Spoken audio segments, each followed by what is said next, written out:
Rancangan Undang-Undang atau RUU Perlindungan Data Pribadi secara resmi telah disahkan jadi undang-undang dalam rapat paripurna DPR RI Selasa 20 September. Wakil Ketua Komisi 1 DPR RI Abdul Kharis Al-Masyari mengatakan terdapat 16 bab dan 76 pasal dalam Undang-Undang Perlindungan Data Pribadi. Telah terjadi perubahan sistematika RUU dari draft awal RUU yang disampaikan oleh pemerintah, yang semula sistematika RUU tentang pelindungan data pribadi terdiri dari 15 bab dan 72 pasal menjadi 16 bab dan 76 pasal.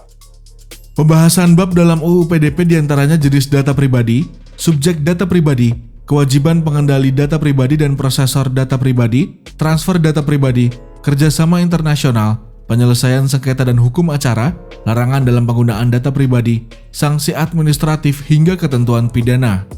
Menteri Komunikasi dan Informatika Johnny G. Plate menyebutkan, kehadiran UU PDP dapat dimaknai sebagai perwujudan kehadiran negara dalam melindungi hak fundamental warga negara untuk perlindungan data pribadi, khususnya di era digital.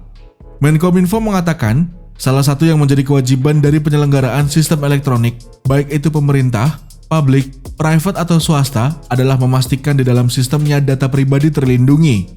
Kementerian Kominfo akan menjadi pengawas terhadap penyelenggaraan tata kelola data pribadi di seluruh penyelenggara sistem elektronik itu. Apabila terjadi insiden kebocoran data pribadi, maka Kementerian Kominfo akan memeriksa penyelenggara data pribadi apakah mereka telah melaksanakan kepatuhan sistemnya sesuai dengan Undang-Undang PDP. Jika tidak, maka mereka diberikan berbagai jenis sanksi, baik sanksi administrasi maupun sanksi pidana. Bervariasi dari tingkat kesalahan mulai dari hukuman badan 4-6 tahun pidana maupun hukuman denda dari 4 miliar rupiah sampai 6 miliar rupiah setiap kejadian. Dan apabila terjadi kesalahan, maka dikenakan sanksi sebesar 2% dari total pendapatan tahunannya dan bervariasi di situ, ujar Menkominfo Johnny G. Plate. Johnny menambahkan apabila korporasi atau orang-orang tertentu yang menggunakan data pribadi secara ilegal, maka sanksinya jauh lebih berat, berupa perampasan seluruh kegiatan yang terkait dengan manfaat ekonomi atas data yang digunakan. Lembaga Studi dan Advokasi Masyarakat atau ELSA menganggap masih banyak substansi dalam Undang-Undang PDP yang bermasalah, terutama terkait lembaga pengawas yang akan melindungi data pribadi masyarakat. Undang-undang ini justru mendelegasikan kepada Presiden untuk membentuk lembaga pemerintah non-kementerian atau LPNK yang bertanggung jawab kepada Presiden.